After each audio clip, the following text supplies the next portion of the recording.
돈에는 성격이 없다. 하지만 질서는 있다. 그리고 이 질서를 무시한 대가는 언제나 가난이다. 사람들은 돈을 감정으로 이해하려 한다. 좋아하거나 싫어하거나 두려워하거나 욕망한다. 하지만 돈은 그런 것에 관심이 없다. 돈은 신념도 없고 연민도 없다. 오직 하나의 기준만 따른다. 질서다.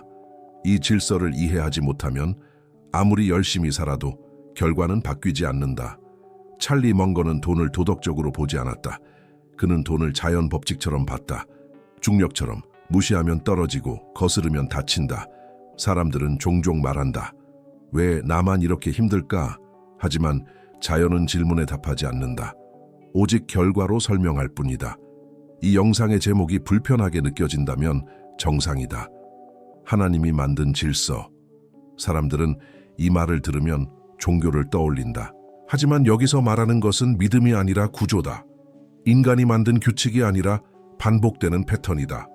역사, 시장, 인간 심리 속에서 수없이 증명된 질서다. 가난한 사고방식의 첫 번째 특징은 이 질서를 개인적인 사정으로 무너뜨리려 한다는 점이다. 나는 상황이 달라. 지금은 어쩔 수 없어. 하지만 질서는 예외를 두지 않는다. 당신이 누구든 어디에 있든 같은 방식으로 작동한다.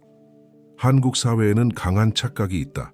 성실하면 보상받는다는 믿음. 하지만 성실함은 방향이 있을 때만 힘을 가진다. 잘못된 방향으로의 성실함은 더 빠른 추락일 뿐이다. 백만장자들은 이 사실을 아주 일찍 받아들인다.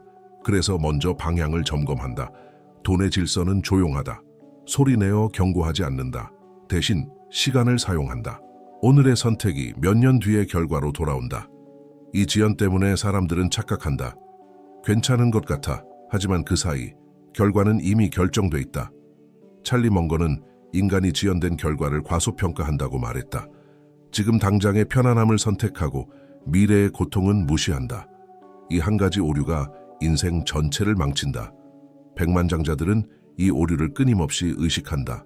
그래서 지금 불편한 선택을 당연하게 여긴다. 여기서 중요한 진실 하나를 말하겠다. 돈의 질서를 어기는 순간 벌은 즉시 오지 않는다. 그래서 더 위험하다. 과소비, 비교, 충동적 결정, 감정적 투자. 이 모든 것은 처음엔 아무 일도 일어나지 않는 것처럼 보인다. 오히려 즐겁다. 하지만 질서는 기록한다. 그리고 언젠가 한 번에 계산한다. 그때 사람들은 말한다. 갑자기 이렇게 됐어. 아니다. 갑작스러운 것은 없다. 누적이 있을 뿐이다. 백만장자들은 이 누적을 두려워한다. 그래서 아주 사소한 선택에도 집요하다. 커피 한 잔, 구독 하나, 작은 타협. 이 작은 것들이 질서를 거스르는지 따르는지 끊임없이 확인한다. 이것이 그들의 사고 훈련이다. 이 블록에서 당신이 기억해야 할 것은 하나다. 돈은 당신을 벌하지 않는다. 질서를 어긴 당신의 선택이 스스로를 벌할 뿐이다. 다음 블록에서는 이 질서 중에서도 가장 많은 사람이 무시하는 첫 번째 핵심 법칙을 파헤친다.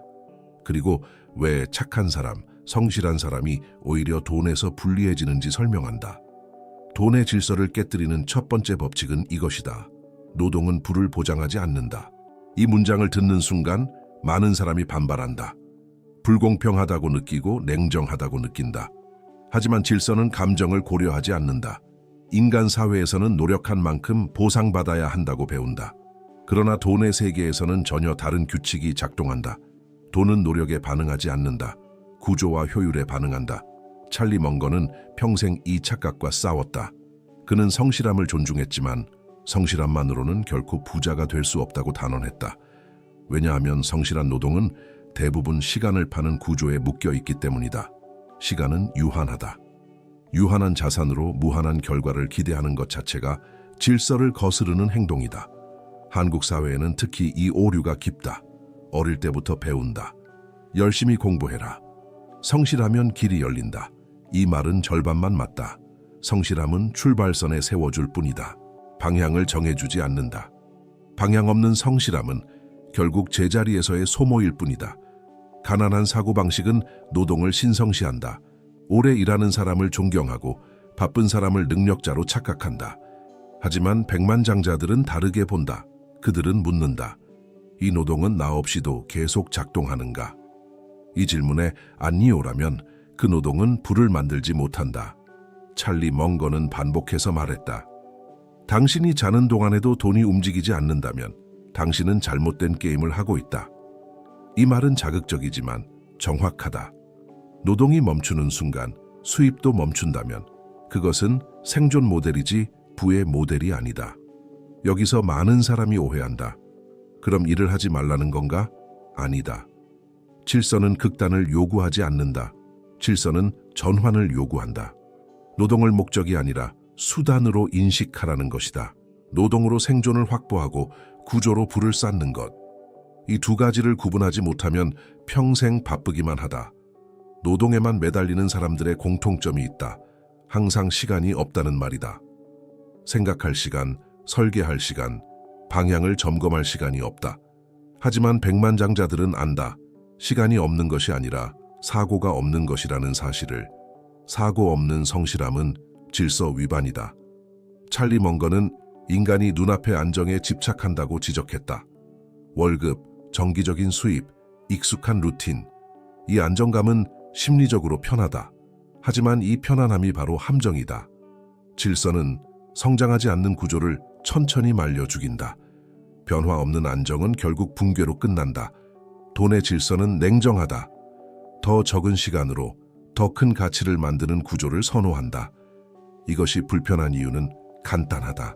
대부분의 사람이 지금까지 살아온 방식이 이 질서와 정면으로 충돌하기 때문이다. 하지만 질서를 부정한다고 사라지지 않는다. 백만장자들은 노동을 버리지 않는다. 노동을 재배치한다. 노동을 통해 구조를 만들고 구조를 통해 시간을 되찾는다. 이 전환이 일어나는 순간 인생의 방향이 바뀐다. 처음에는 미미하다. 하지만 누적되면 되돌릴 수 없는 차이가 된다. 이 법칙을 무시한 사람들은 늘 같은 말을 한다. 나는 이렇게 살아야만 해. 하지만 질서는 묻지 않는다. 왜 그랬는지, 사정이 어땠는지, 오직 결과만 남긴다. 이 냉정함이 무섭지만 동시에 공정하다. 여기까지가 첫 번째 법칙이다. 노동을 신앙처럼 믿는 순간 돈의 질서를 어긴다. 다음 블록에서는 두 번째 법칙을 다룬다. 왜 소비가 당신의 정체성을 잠식하는지, 그리고 왜 비교하는 순간 가난이 시작되는지 이야기하겠다.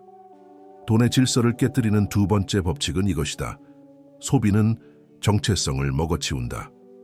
사람들은 소비를 선택이라고 믿는다. 사고 싶어서 사고, 즐기고 싶어서 쓴다고 말한다. 하지만 질서는 다르게 작동한다. 소비는 대부분 선택이 아니라 반응이다. 비교에 대한 반응, 불안에 대한 반응, 인정받고 싶은 욕망에 대한 반응. 이 반응이 반복되면 소비는 습관이 되고 습관은 정체성이 된다.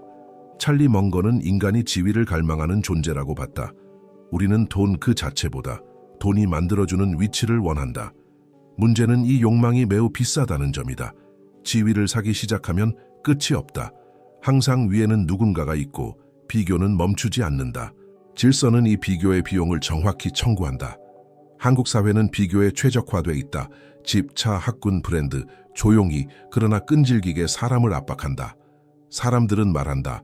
다들 이렇게 사니까. 하지만 바로 이 문장이 질서를 어기는 신호다. 다수의 선택은 안전해 보이지만 부를 만든 적은 거의 없다.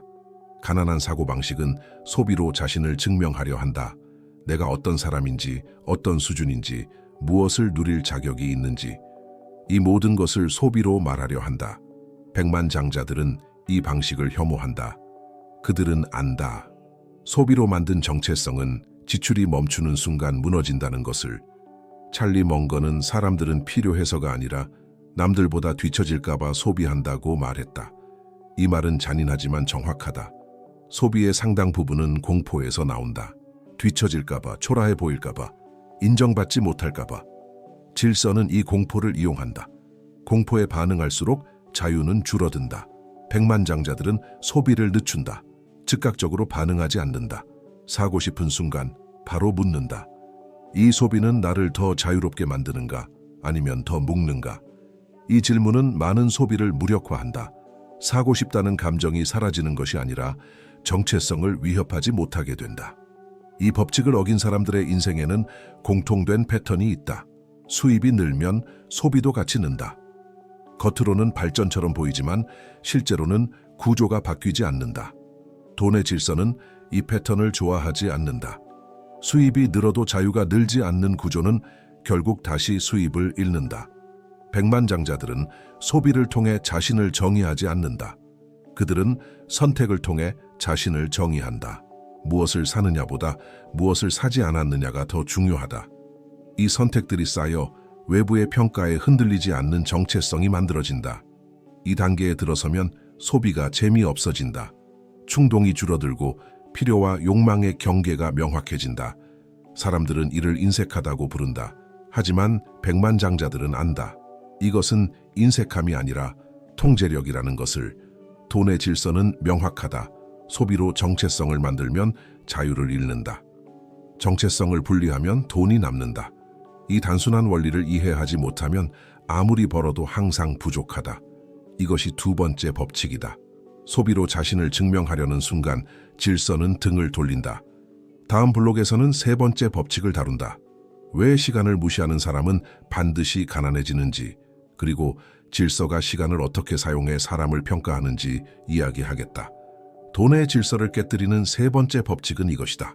시간을 가볍게 여기는 순간 질서는 당신을 가난으로 분류한다.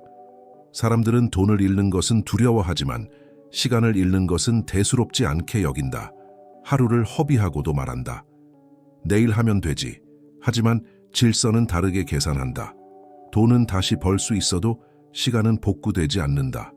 질서의 관점에서 시간은 가장 엄격한 자산이다. 한번 흘러가면 다시 돌아오지 않는다. 찰리 멍거는 항상 말했다. 시간은 부자의 편이다. 하지만 준비되지 않은 사람에게는 적이다. 이 말의 의미를 이해하지 못하면 인생은 계속 조급해진다. 가난한 사고방식은 항상 급하다.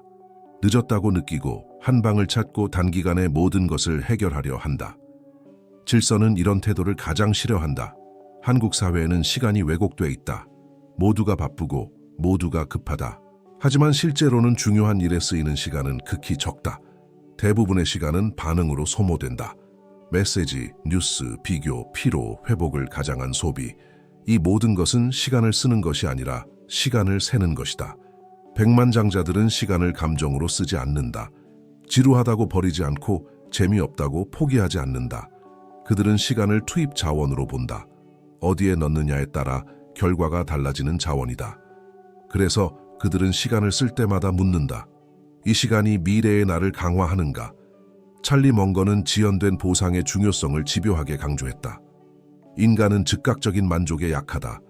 지금의 즐거움을 과대평가하고 미래의 가치를 과소평가한다. 이 오류가 반복되면 질서는 조용히 당신을 분류한다. 이 사람은 장기 게임을 하지 못한다. 질서는 장기 게임을 하는 사람에게만 호의적이다.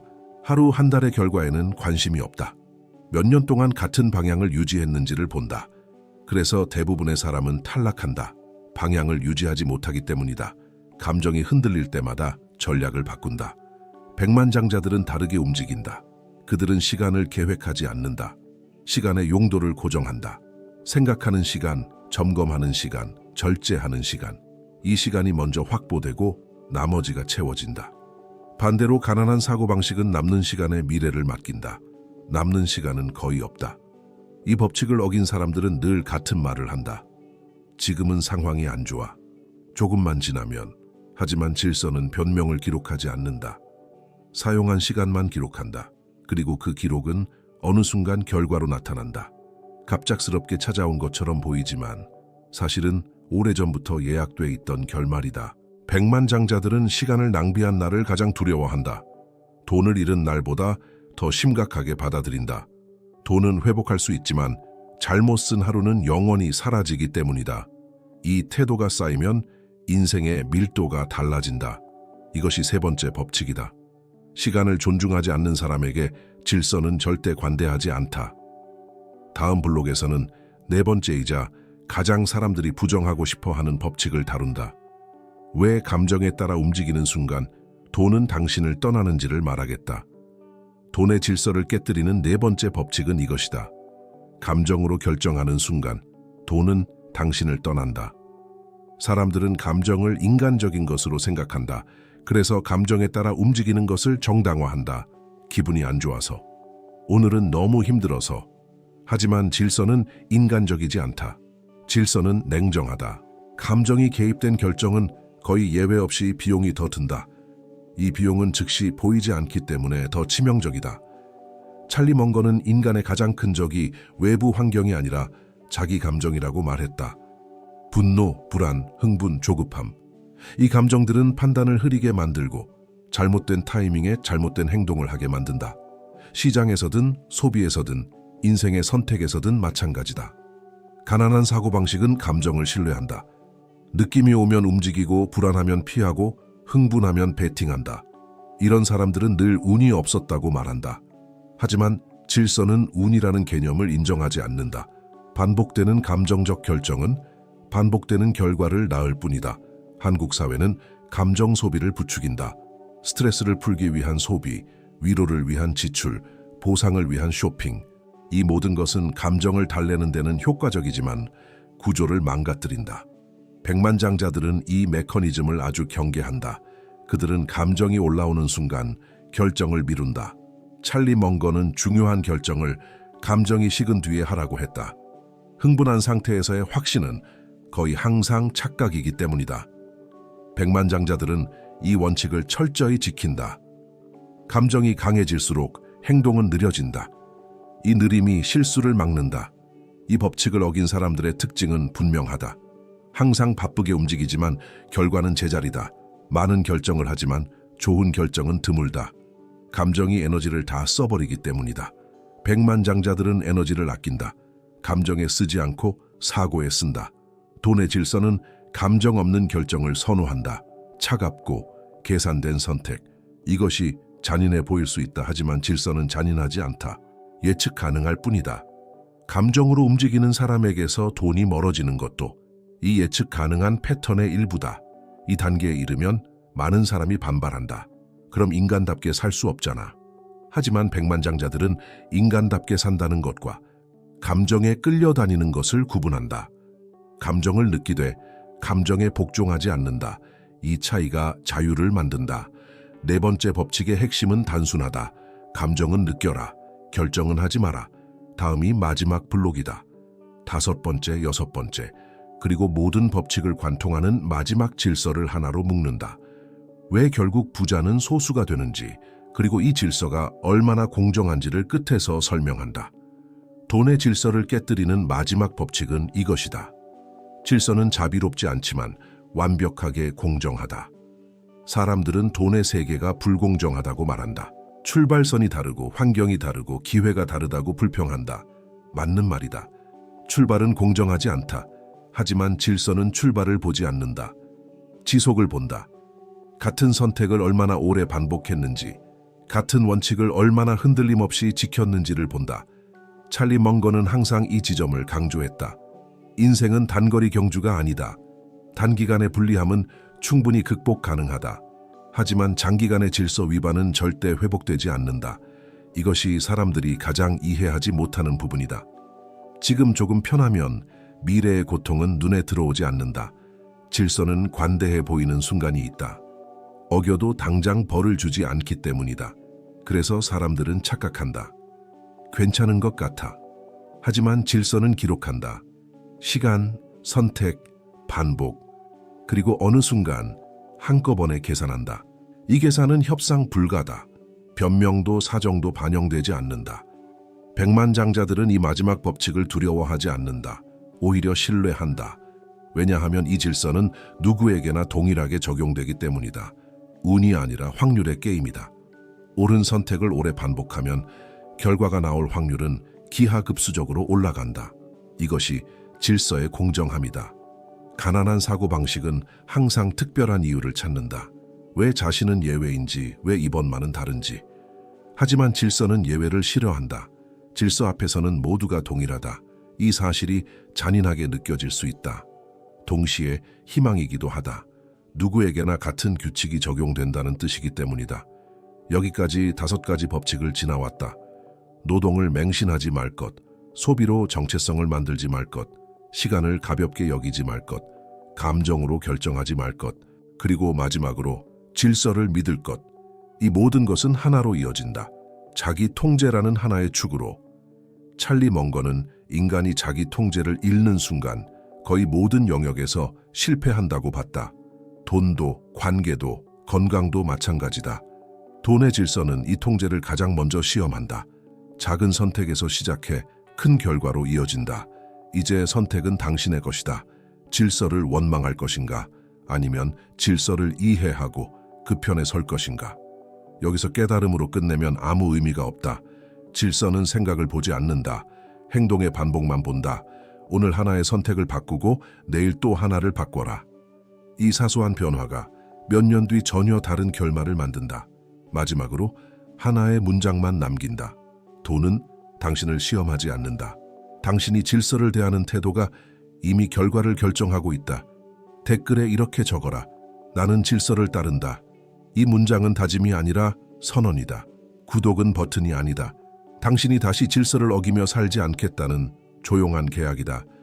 질서는 언제나 거기에 있다. 어제도 오늘도 내일도. 그 질서를 거스르며 살 것인가? 아니면 그 질서 위에 인생을 세울 것인가? 선택은 끝났다. 이제 실행만 남았다.